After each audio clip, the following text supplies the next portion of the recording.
वर्ग 10वा मराठी मीडियम गणित भाग 2च्या पुस्तकाच्या पेज नंबर 6वरती आपण आता आलेला आहे. तर मुलांनो, सराव संच 1.1 मध्ये आपल्याला प्रश्न क्रमांक 4 आता बघायचा आहे. प्रश्न क्रमांक 4 मध्ये बघा काय दिलेला आहे. पुढील आकृतीत AP BCचा लंब आहे. रेषा AD आणि BC एकमेकांशी समांतर आहेत. त्या आपल्याला काढायचा आहे जो ABC त्रिकोण आहे त्याचा आणि BCD त्रिकोणाच्या क्षेत्रफळाचा गुणोत्तर आपल्याला काढायचा आहे. तर या ठिकाणी बघा, कुठल्याही गणिताच्या भूमितीच्या जॉमेट्रीच्या कुठल्याही प्रॉब्लेममध्ये क्वेश्चन्समध्ये आपल्याला सगळ्यात महत्त्वाची एक गोष्ट लक्षात ठेवायची आहे की आकृतीला अगदी सर्वात पहिले आपल्याला निरखून बघायचं आहे. तर या ठिकाणी बघा, ही जी आकृती आहे या आकृतीमध्ये आपल्याला काय दिसत आहे की AD आणि BC या दोन समांतर रेषा आहेत. त्यानंतर त्रिकोण ABC आणि बघा हा लाल रेषांनी काढलेला आहे आणि त्यानंतर त्रिकोण BCD हा मी पेन्सिलने शेड केलेला आहे. तर हे दोन्ही त्रिकोण बघा, तुम्हाला लक्षात येईल की दोन्ही त्रिकोण जे आहे ते दोन समांतर रेषांच्या मधोमध आहे.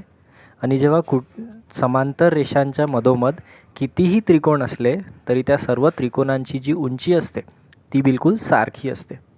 या ठिकाणी बघा, त्रिकोण ABC ची उंची आहे AP, त्याची उंची आहे AP. तर ही AP जी उंची आहे ती फक्त ABCचीच नाही तर BCD या त्रिकोणाची सुद्धा ही उंची आहे. त्यानंतर जर आपण आकृती निरखून बघितली तर आपल्याला आणखी एक गोष्ट लक्षात येईल की दोन्ही त्रिकोण जे त्रिकोण ABC आणि त्रिकोण BCD आहेत त्या दोघांचाही जो पाया आहे, दोघांचाही पाया सारखा आहे, सामायिक आहे. दोन्ही याचा पाया BCच आहे. ABCचा सुद्धा BC आहे आणि BCD या सुद्धा त्रिकोणाचा जो पाया आहे तो BCच आहे. तर या ठिकाणी आपल्याला अशा गोष्टी लक्षात येतात. दोन गोष्टी काय लक्षात आल्या की दोन्ही त्रिकोणांची उंची ही सारखी आहे आणि दोनही त्रिकोणांचा जो पाया आहे तो देखील सारखा आहे.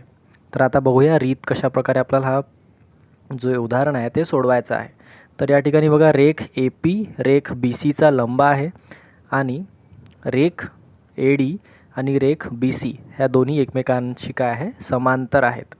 तर त्यामध्ये दिलेला आहे त्रिकोण ABC व त्रिकोण BCD या दोन त्रिकोणांचा पाया रेख BC हा सामायिक आहे. पाया एकच आहे दोघांचाही, हे आपण आधीच बघितलेलं आहे. तसेच हे दोन त्रिकोण दोन समांतर रेषांमध्ये बद्ध असल्यामुळे त्यांची उंची रेख AP ही देखील समान आहे. म्हणजे दोनही त्रिकोण जे आहेत, त्रिकोण ABC त्रिकोण BCD हे दोनही त्रिकोण जे आहेत ते दोन AD आणि BC या अशा दोन समांतर रेषांच्या मधोमध असल्यामुळे दोघांची ही उंची जे की दिलेली आहे AP ने दर्शवलेली आहे ती उंची देखील अगदी सारखी आहे. तर अशा प्रकारे या ठिकाणी आपण दोन गोष्टी ज्या आहेत त्या सारख्या आहेत असं बघितलेलं आहे. आपल्याला माहिती आहे की दोन त्रिकोणांचे जेव्हा क्षेत्रफळाचं गुणोत्तर आपण करत असतो तर दोन त्रिकोणांच्या या ठिकाणी बघा, त्रिकोण ABC आणि त्रिकोण BCD या दोन्ही त्रिकोणांच्या क्षेत्रफळाचं गुणोत्तर म्हणजे काय येईल, त्यांच्या दोघांच्याही पाया व उंची याच्या गुणाकाराच्या गुणोत्तराच्या बरोबरती येईल. म्हणजे या ठिकाणी बघा, ACB जो त्रिकोण आहे त्याचा पाया आहे BC गुणेला AP त्याची उंची आहे.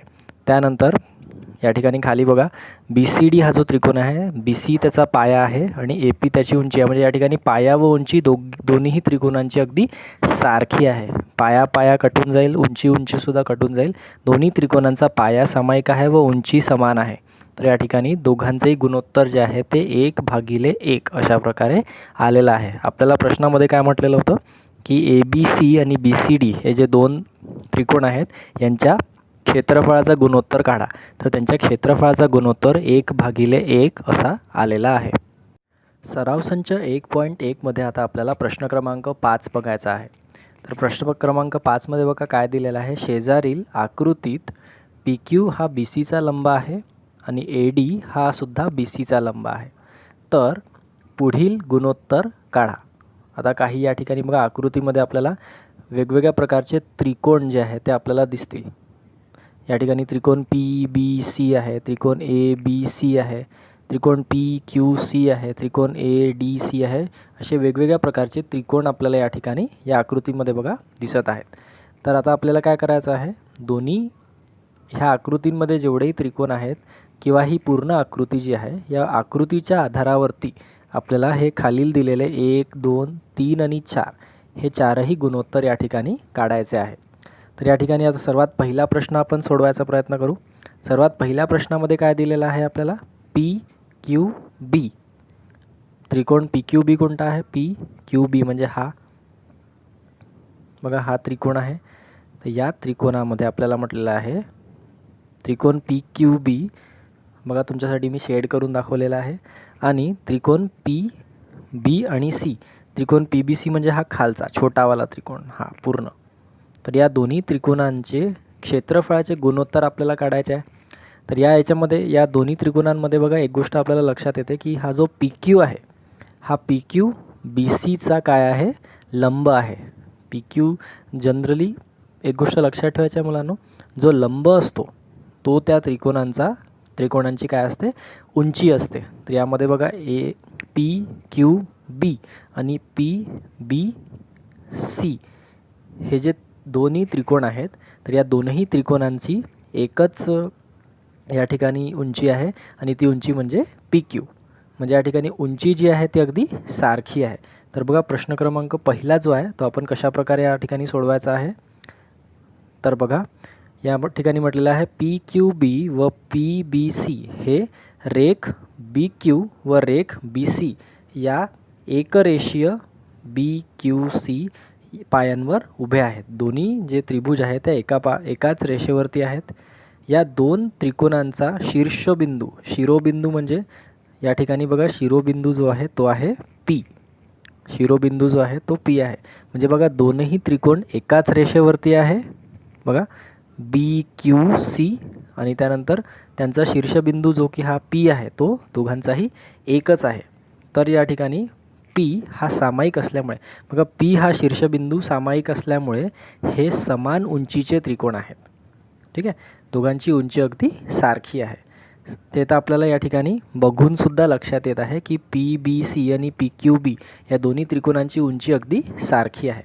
समान उंचीच्या त्रिकोणांची क्षेत्रफळे त्यांच्या संगत पायांच्या प्रमाणामध्ये असतात. त्यांचा जो पाया असतो, आता आपल्याला हा जो पाया आहे दोन्ही त्रिकोणांचा तो वेगवेगळा आहे. आता पी क्यू बीचा पाया आहे बी क्यू भागीला पी बी सीचा पाया आहे बी सी. म्हणजे याचं जे गुणोत्तर आहे ते बी क्यू भागीला बी सी एवढं आलेलं आहे. अशा प्रकारे पहिला प्रश्न आपण सोडवलेला आहे. आता आपल्याला बघायचं आहे पी, दुसरं आपल्याला काय दिलेलं आहे. हा प्रश्न बघताना मुलांना तुम्ही एक गोष्ट लक्षात घ्यायची आहे, ही जी आकृती आहे ती तुमच्या डोळ्यासमोर तुम्ही ठेवायची आहे. तर या ठिकाणी बघा आता पी बी सी आपल्याला दुसरा जो गुणोत्तर कशाचा काढायचा आहे, पी बी सी जे हे आहे, पी बी सी जे त्रिकोण आहे या पी बी सी भागिले कशाचं, ए बी सीचं क्षेत्रफळ काढायचं आहे. तर या ठिकाणी बघा या दोन्हीच्या क्षेत्रफळाचं गुणोत्तर काढायचं आहे दुसऱ्या प्रश्नामध्ये. तर दुसऱ्या प्रश्नामध्ये बघा या ठिकाणी आपण एक गोष्ट लक्षात येईल आपल्याला की जो पी बी सी आहे आणि ए बी सी आहे या दोन त्रिकोणांचा जो पाया आहे तो रेख बी सी आहे जो की सामायिक आहे. म्हणजे याचा पाया जो आहे तो बी सी आहे आणि पाया जो आहे दोघांसाठी एकच आहे. परंतु उंची जी आहे ती दोन्ही त्रिकोणांची भिन्न भिन्न आहे. दोन्ही त्रिकोणांची उंची जी आहे ती वेगळी आहे. पायासारखा आहे, उंची वेगळी आहे. सामायिक पायांच्या त्रिकोणांची म्हणजे ज्या दोन असे त्रिकोण ज्यांचा पाया सारखा असतो त्यांचे क्षेत्रफळे त्यांच्या संगत उंचीच्या प्रमाणात असतात. म्हणजे यांचं क्षेत्रफळ जे असतं त्याचा गुणोत्तर कसा असतो, त्यांची जी उंची आहे, कारण उंची वेगळी आहे म्हणून उंची कटणार नाही. पाया सारखा आहे म्हणून पाया या ठिकाणी कटून जाईल आणि म्हणून फक्त पी बी सी आणि ए बी सी या दोन्ही त्रिकोणांच्या क्षेत्रफळाचं जे गुणोत्तर आहे ते कशाच्या बरोबर येईल, त्यांच्या उंचीच्या गुणोत्तराच्या बरोबर, म्हणजे पी क्यू भागिले ए डी. अशा प्रकारे आपण दुसरा प्रश्नसुद्धा सोडवलेला आहे. त्यानंतर बघायचं आहे प्रश्न क्रमांक 3 जो आहे उपप्रश्न, त्यामध्ये आपल्याला म्हटलेलं आहे की ए बी सी आणि ए डी सी या दोन त्रिकोणांच्या क्षेत्रफळाचं गुणोत्तर आपल्याला काढायचं आहे. तर म्हटलेलं आहे की ए बी सी व ए डी सी या दोन त्रिकोणांची उंची रेख ए डी समान आहे, दोघांची उंची जी आहे ती अगदी समान आहे. तर या ठिकाणी उंची समान असल्यानंतर आता काय होईल आहे हे त्यानंतर म्हटलेलं आहे AD समान आहे व हे त्रिकोण रेख BC व रेख DC या एकरेषीय BDC अशा पायांवर उभे आहेत. म्हणजे दोघांचे जे पाया आहेत ते एकाच रांगेमध्ये या ठिकाणी दिलेले आहेत. तर या ठिकाणी आपल्याला बघा, तुम्ही बघू शकता शेजारी जी आकृती आहे त्या आकृतीमध्ये तुम्ही पाहू शकता की जो पाया आहे तो पाया दोघांचाही अगदी एकाच रांगेत आहे. कोणता कोणता बघू या ठिकाणी. BC बघा, BC आणि DC ते पाया अगदी एकाच रेषेवरती आहेत, दोन्ही पाया एकरेषीय आहेत. तर या ठिकाणी समान म्हटलेलं आहे की समान उंचीच्या त्रिकोणांची क्षेत्रफळे त्यांच्या संगत पायांच्या, आता उंची जी आहे, उंची म्हणजे कोणती, AD. तर बघा उंची दोन्ही त्रिकोणांची ABC आणि ADC या दोन्ही त्रिकोणांची जी उंची आहे ती अगदी सारखी आहे. तर या ठिकाणी समान उंचीच्या त्रिकोणांची क्षेत्रफळे त्यांच्या संगत पायांच्या प्रमाणात असतात. त्यांचे जे दोन्ही पाया असतात त्यांच्या पायांच्या समान प्रमाणामध्ये असतात. त्यामुळे आपल्याला या ठिकाणी ABC व ADCच्या क्षेत्रफळाचे जे गुणोत्तर आहे ते किती आलेलं आहे, BC भागिले DC, म्हणजे त्यांच्या पायांच्या गुणोत्तराच्या बरोबर आलेले आहे. दोघांचा पाया BC, एकाचा पाया BC आहे, एकाचा पाया DC आहे. अशा प्रकारे आपण जो तिसरा प्रश्न आहे तो सुद्धा सोडवलेला आहे. त्यानंतर आपल्याला चौथ्या प्रश्नामध्ये बघा काय दिलेलं आहे. चौथ्या प्रश्नामध्ये आपल्याला त्रिकोण ADC, सर्वात शेवटला त्रिकोण बघा, सगळ्यात कोपऱ्यावरचा त्रिकोण म्हणजे त्रिकोण ADC, त्रिकोण ADC आणि त्रिकोण PQC. तर या दोन त्रिकोणांचा आपल्याला काय करायचं आहे, क्षेत्रफळाची आपल्याला या ठिकाणी गुणोत्तर काढायचं आहे. तर दोन्हीच्या क्षेत्रफळाचं गुणोत्तर आता या ठिकाणी आपण काढू. तर आपल्याला दिलेलं आहे बघा, त्रिकोण ADC मध्ये पाया रेख DC आहे व उंची रेख AD आहे. DC व AD हे त्यांचे पाया व उंची आहे. आणि त्रिकोण PQC मध्ये त्यांचा PQCचा पाया आहे QC आणि उंची आहे PQ. दोन त्रिकोणांच्या क्षेत्रफळाचे गुणोत्तर हे त्या त्रिकोणांच्या संगत पाया व संगत उंची यांच्या गुणाकाराच्या गुणोत्तरा एवढे असते. त्यांच्या गुणाकाराचा गुणोत्तर आपण करत असतो, संगत पाया आणि संगत उंचीचा गुणाकार करत असतो आपल्या त्रिकोणाच्या क्षेत्रफळाच्या सूत्राप्रमाणे, आणि अशा प्रकारे त्याचा आपण त्यानंतर गुणोत्तर करत असतो. तर मुलांनो या ठिकाणी बघा, आपल्याला दोन्ही त्रिकोण ADC व त्रिकोण PQC यांच्या क्षेत्रफळाचा गुणोत्तर म्हणजे त्यांच्या उंची व पाया यांच्या गुणाकाराच्या गुणोत्तराच्या बरोबर येतील. म्हणजे आपलं उत्तर या ठिकाणी DC गुणिले AD भागिले QC गुणिले PQ अशा प्रकारे आलेलं आहे. अशा प्रकारे प्रश्न क्रमांक 4 सुद्धा आपण या ठिकाणी सोडवलेला आहे. पेज नंबर 7 वरती आपण आलेलो आहे मित्रांनो आता. तर पेज नंबर 7 वरती आपल्याला बघायचं आहे प्रमाणाचे मूलभूत प्रमेय. त्याला आपण बेसिक प्रपोर्शनॅलिटी थेरम असं सुद्धा म्हणत असतो. तर प्रमाणाचा मूलभूत प्रमेय आपल्याला या ठिकाणी बघायचा आहे.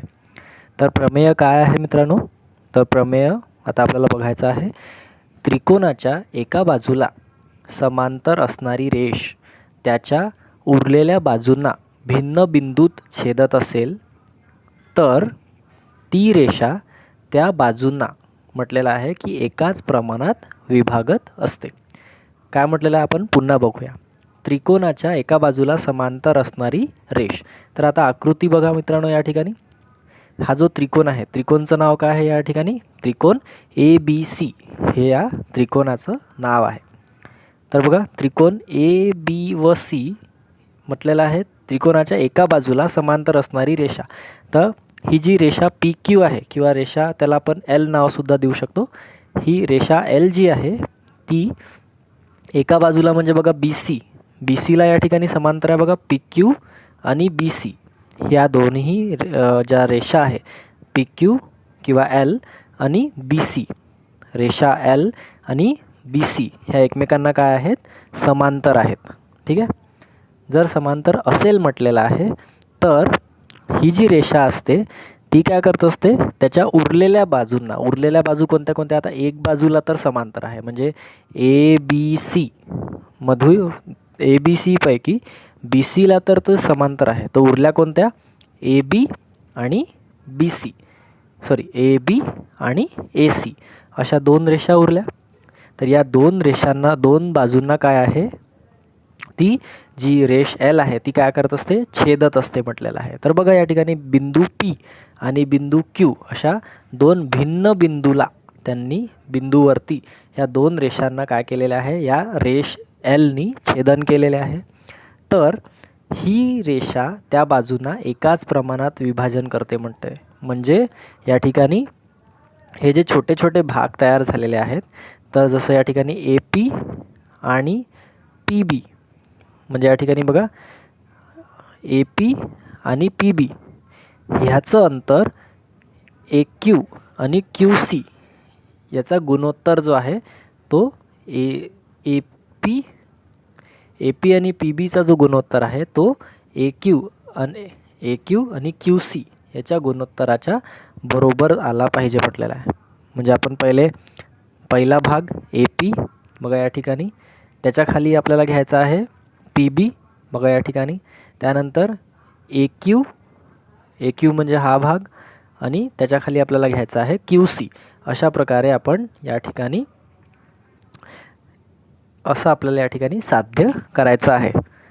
तर आता बघा आपण या ठिकाणी म्हणजे दिलेलं काय काय आहे आपल्याला, त्रिकोण ए बी सीमध्ये आपल्याला आधीच दिलेलं आहे की जी रेषा एल आहे ती रेषा एल रेख बी सीला काय आहे समांतर आहे.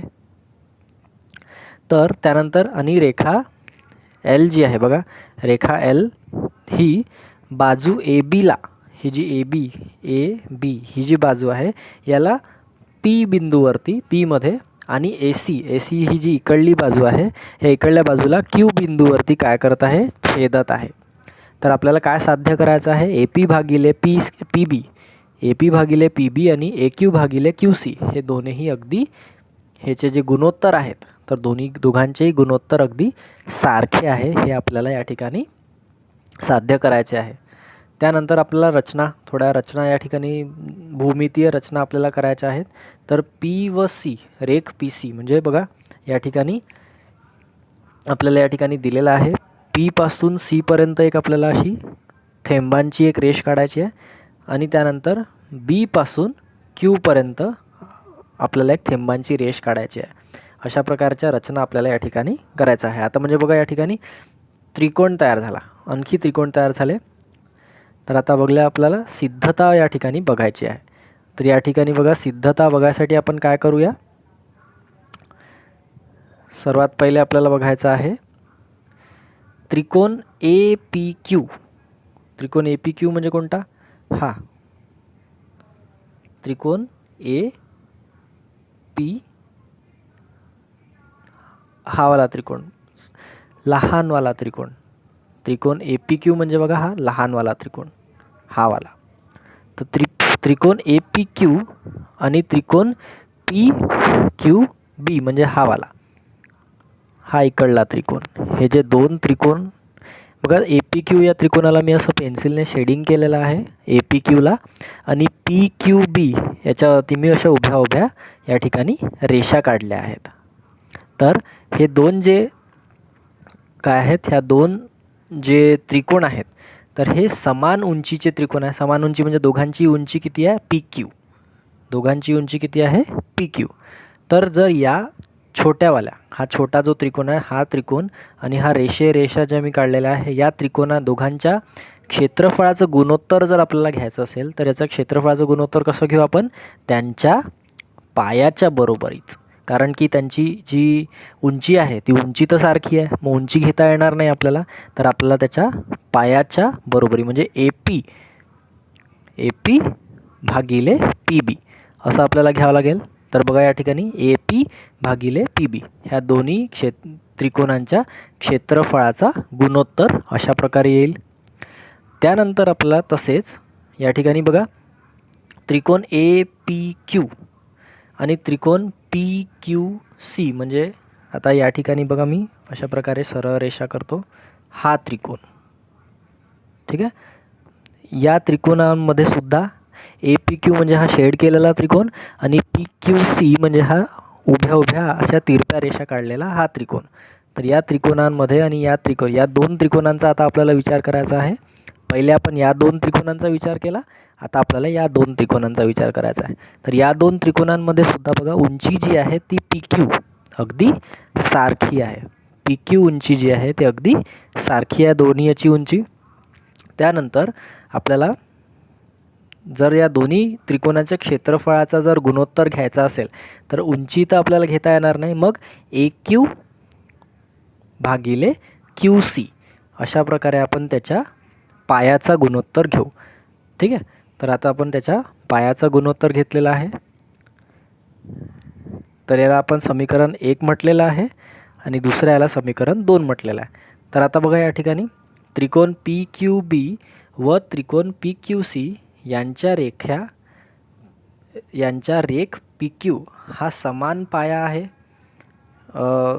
दोन जे त्रिकोण आहेत, हे जे दोन त्रिकोण आहेत बघा कोणते कोणते, हे दोन त्रिकोण पी क्यू बी म्हणजे हा वाला त्रिकोण हा, आणि पी क्यू सी हा वाला जो पी क्यू बी आणि पी क्यू सी हे जे दोन त्रिकोण आहे बघायच्या, या दोघांची हे जे पाया आहे तो अगदी सारखा आहे बघा पाया, ठीक आहे. आणि दुसरी गोष्ट म्हणजे काय की ते दोघं पी क्यू आणि बी सी या दोन काय आहे समांतर रेषांच्या मधोमध आहे, म्हणजे त्यांचा पायाही सारखा आहे आणि त्यांचा जी उंची आहे तीसुद्धा सारखी आहे, पायाही सारखा आहे आणि उंचीसुद्धा सारखी आहे. तर आपल्याला या ठिकाणी काय असं आपण समजू शकतो की जर पाया आणि उंची दोन्ही त्रिकोणांची सारखी असेल तर ते जे त्रिकोण आहे त्यांचं क्षेत्रफळसुद्धा काय असतं सारखं असतं. त्याच्यामुळे खालचे जे दोन त्रिकोण या ठिकाणी आत्ता आपण बघितले, त्या खालचे त्रिकोण म्हणजे त्रिकोण पी क्यू बी व त्रिकोण पी क्यू सी, बघा या ठिकाणी त्रिकोण पी क्यू बी आणि त्रिकोण पी क्यू सी यांची उंची पण समान आहे आणि दोघांचा पायाही समान आहे. पाया समान, उंची समान, सगळं समान असल्यामुळे त्रिकोण ए बी सीचा जो क्षेत्रफळ आहे तो त्रिकोण पी क्यू बी हा जो त्रिकोण पी क्यू बी आहे याचं क्षेत्रफळ आणि त्रिकोण पी क्यू सी जो आहे त्याचं क्षेत्रफळ, दोघांचंही क्षेत्रफळ अगदी सारखं आहे. त्याच्यामुळे आपण म्हणू शकतो या ठिकाणी हे समीकरण 3 आपण या ठिकाणी घेतलेलं आहे. त्यामुळे आपण आता म्हणू शकतो की ए पी क्यू आणि पी बी क्यू या दोन त्रिकोणांच्या क्षेत्रफळाचा गुणाकार आणि ए पी क्यू आणि पी क्यू सी या दोघांच्या क्षेत्रफळाचा जो गुणाकार आहे, क्षेत्रफळाचा जो गुणोत्तर आहे तो अगदी सारखा आहे. कारण पी क्यू बी आणि पी क्यू सी या दोघांचंही क्षेत्रफळ सारखं असल्यामुळे 1, 2 आणि 3 1, 2 आणि 3 याच्यावरून आपण म्हणू शकतो बघा तिघांचाही आपल्याला काय घ्यायचं आहे, हे बघा या ठिकाणी ए पी क्यू आणि पी बी क्यू सारखे आहे आणि त्यानंतर ए पी क्यू आणि पी क्यू सी. तर या ए पी क्यू आणि पी क्यू सी ह्या दोन याला आपल्याला काय घ्यायचं आहे, बरोबरीत घ्यायचं आहे. त्यामुळे आपल्याला या ठिकाणी जे सिद्ध करायचं होतं, काय सिद्ध करायचं होतं आपल्याला, ए पी भागिले पी बी बरोबर ए क्यू भागिले क्यू सी. अशा प्रकारे आपण हा जो प्रमेय आहे, जो प्रमाणाचा मूलभूत प्रमेय आहे तो आपण या ठिकाणी काय केलेला आहे, सिद्ध केलेला आहे 1 आणि 2 या दोन समीकरणांच्या आधारावरती.